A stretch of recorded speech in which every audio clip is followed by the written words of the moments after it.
Good morning and welcome back to my channel. If you are new here, I am so happy to meet you. Thank you for being here. And if you've been around my channel for a while, I am so happy you're still here. My name is Tina and welcome to Life in the Piedmont.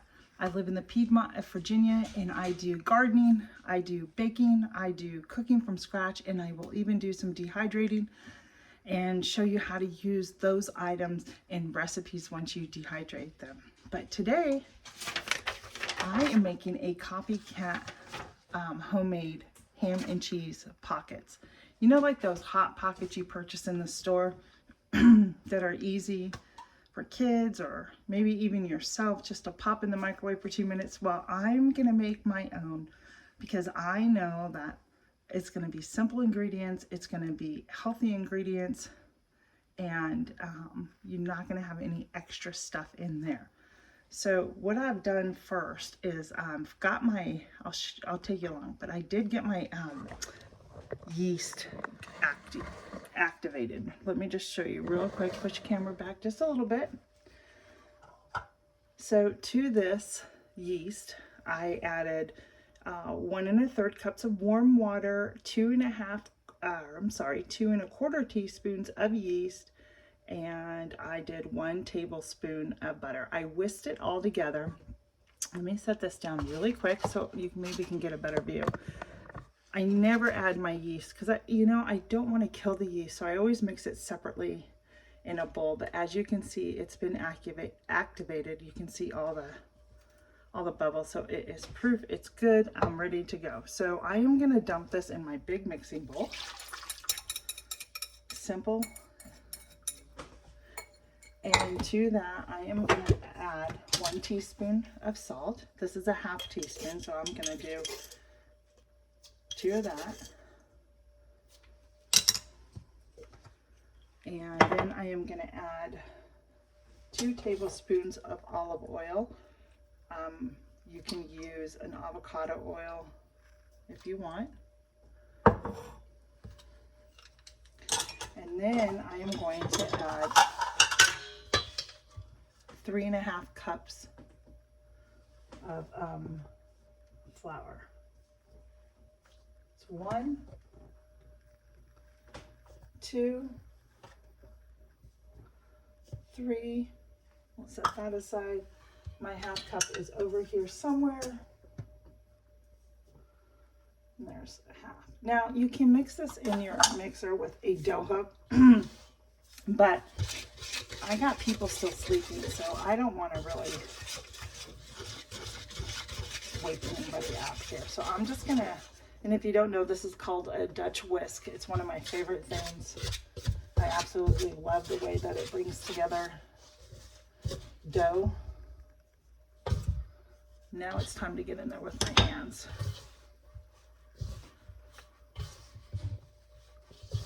We're going to get all this incorporated in. And like I said, you can use your mixer with a dough hook. I'm just going to use my hand. I've got a big enough bowl. I don't want to dirty all those dishes. Now, aside from the ham and cheese, I do plan on making, maybe not necessarily today, but like a pizza one with, pepperoni and mozzarella cheese and my homemade pasta sauce that I've canned. That's another variation. You can do a breakfast one. You can do eggs and potatoes, and you can put bacon in it or sausage, whatever works, and then just freeze them up. And that's what I'm gonna do. I'm just gonna freeze them up. So I am gonna continue to do the kneading. It needs to knead for about 5 minutes or so, and I'll bring you back for next steps. All right, here's a little test to see if your dough is ready. I've been kneading, but you want to poke it with your finger. And if it bounces back slowly, then you know your dough is ready to let it just sit and rise. I'm going to knead this a little more because I think it's coming back a little too fast. So I think it still needs to be kneaded. So there's a tip for you today. Poke your dough, and if it bounces back where you poked at, really fast, then it needs to be kneaded. If it comes back slow, then you are done kneading. Let your dough sit and rise for the time that your recipe calls for. Once it's kneaded, you can cover it with plastic wrap foil or a clean kitchen towel, and you're going to let it sit at room temperature. Pardon me. And you're going to let it rise for about 60 to 90 minutes until it doubles in size. All right, I took it upon myself last night to get my ham ready, and I diced it up into chunks. And I'm going to also use this for breakfast this morning. So now I have some cheese. So while the bread is rising, I thought I would get in here and shred up some of this cheese, grate it up, and have everything ready. My bread that I started yesterday, my sourdough bread, I have 2 loaves of that in the oven. That really raised overnight a little too much. It was hanging over the sides, but so we're gonna do that. And there's gonna be not much more to do until we get the dough to rise. So I've got all my prepping done. All the dishes are done. I'm gonna leave my cheese grater out in case I need to grate more cheese. But for right now, it looks like we have everything ready to make our ham and cheese hot pockets, homemade hot pockets, and it should be relatively easy to put them together. I'm gonna pull out the rest of my supplies and get everything else ready so I can come back and show you. Okay, friends, we are back. The dough has doubled in size, and I am gonna get ready to do this. I'm gonna punch it down, take it out, flour our surface.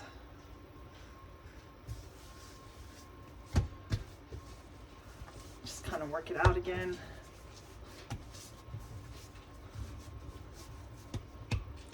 And we are going to cut our dough in half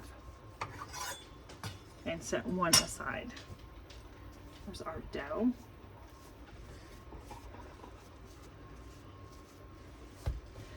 And I have my little rolling pin that I use when we make ravioli because I thought it would be easier. And we are going to roll these out. Well, the hope is that we roll them out 6 inches long and 4 inches wide. That's the goal. So we will see.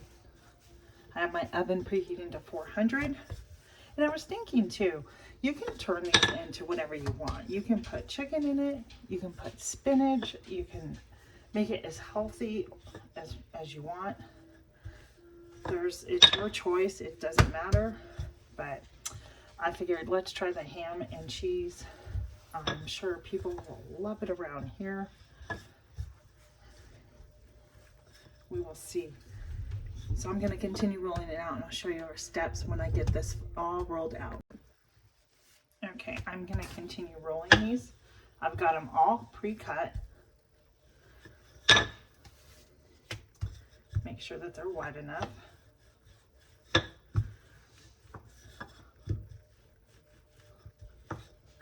Just like that. I want to roll them all. And I'll show you what we'll do when we're done. When I'm done rolling this out, we'll get our ingredients together. So there's the dough. It's supposed to be about 6 inches wide. I don't know if mine is quite 6 inches. I'm getting it there. We'll just keep working on it. That one looks good. I'm gonna roll this one just a little bit wider. 6 inches long by 4, so I think it should be okay here. So now that I have that done, they say to use sliced ham. I am not. Like I showed you before, I am going to layer this up here. Hopefully you can see. And then I have a white sharp cheddar that we're gonna place here, and I have no idea how many of these we'll make. And then I'm gonna take a top, get that rolled out just a little bit more, and I am going to place it on top. It's a pretty forgiving dough, so make sure that it's all covered and sealed. There's my oven, and I am going to come around with my fork, and I am going to crimp the edges in, and then we're going to put an egg wash on it. This is how we're sealing our pockets.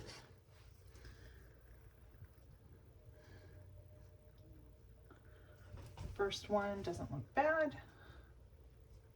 I have a cookie sheet already over there with my parchment paper on it so it can go into the oven. This is just a test, and I can cut that off right about here. I'm trying to make these as even as possible, and we're just going to do that much better, much better. I like it when it's, I gotta trim it up, friends. I'm that person. I've got to. I don't want it just to, it's got to be even here.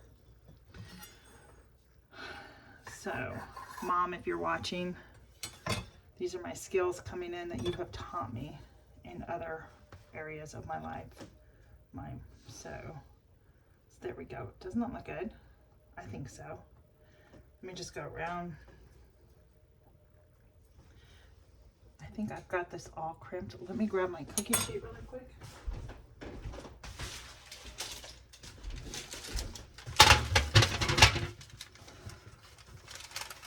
We're gonna put it on top here. I think that looks really pretty. And then I am going to grab, and of course, I don't have it out because it was the one thing I did not pull out was my brush. But then you're gonna take an egg wash and you're gonna just brush over.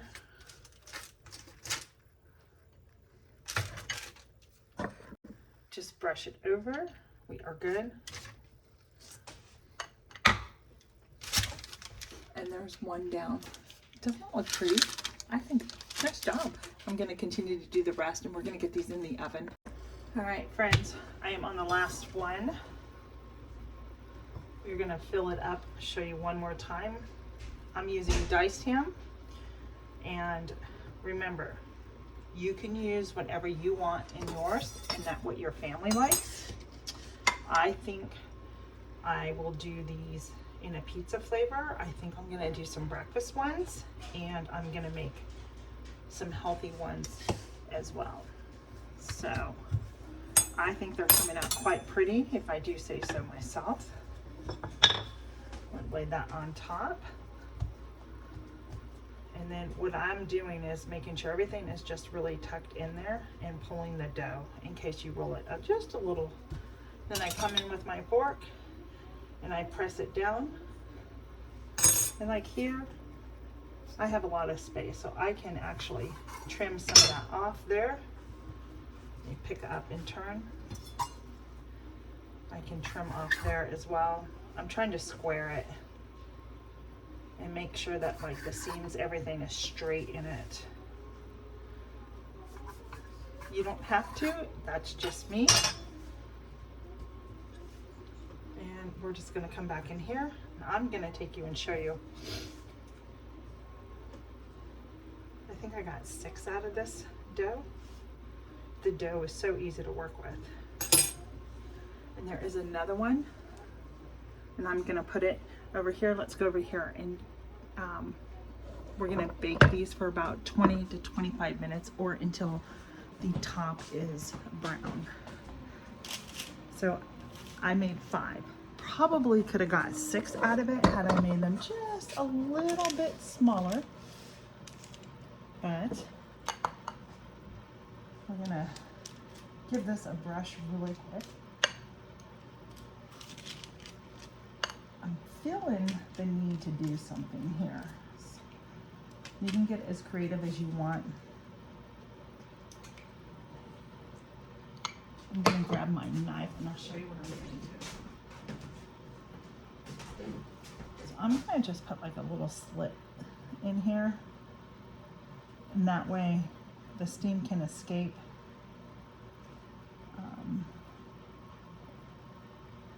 And help keep everything inside instead of like bursting. It may burst at the seams, I mean, who knows. And then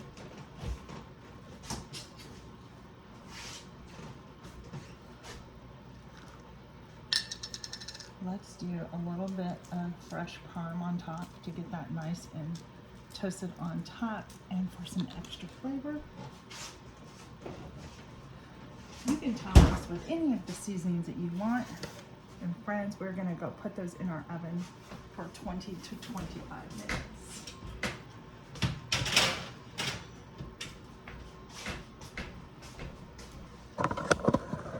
That really didn't take that long. Quite honestly, it was probably, my camera's gonna fall, a little over an hour that it's taken me to do this, but 60 to 90 minutes of that was letting the dough rise. But once that dough was done, it took me no time to roll those out, maybe 20 to 25 minutes. It really was an easy process. I will bring you back and we are gonna do a taste test together. Our timer went off. I'm gonna grab these Hot Pockets out of the oven.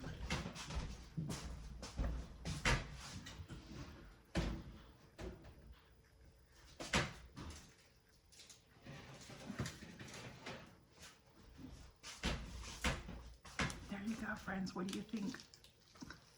Aren't those just beautiful? Oh my gosh, they smell so good.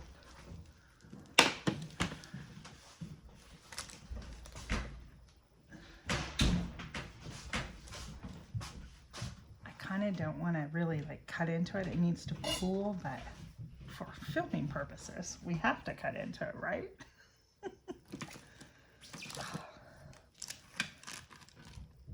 And some of them kind of came open. Maybe they didn't seal enough for me, but let me grab a small plate.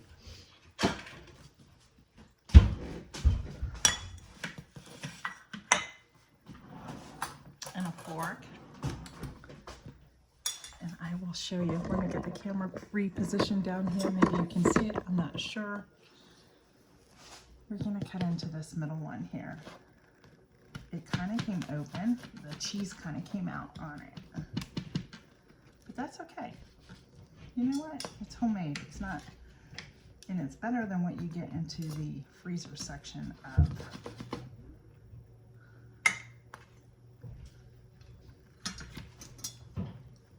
Look at those. All handmade. Hot Pocket. I'm gonna taste it. I'm not that hungry though, but I am gonna taste it since we are filming. Oh my gosh, it just smells so good. I want to make sure I get the crust, the cheese, and the ham. So one of the things I've been looking at when I go to the store is what is down that freezer aisle that maybe, just maybe, I could make at home. Now, I used to buy Hot Pockets in the freezers. They were a huge hit with my kids, my husband, and even myself. I would even take one for lunch when I worked outside the home. So I know that, you know, these are better than what you can get at the freezer. There's so many different things that you can fill these with. So these are really hot.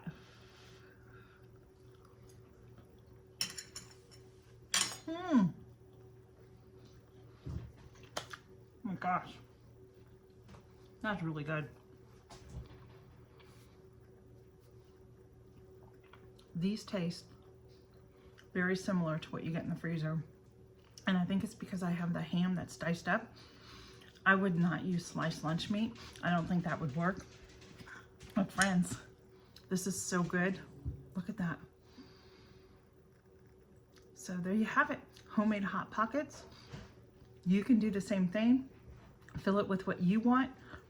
Healthy spinach and eggs and potatoes and maybe some broccoli, chicken, barbecue sauce, and pepperonis and little Italian sausage pieces. There's endless things. Get creative. Do what's best for you and your family. Thanks for watching. We'll see you on the next video, friends. Bye.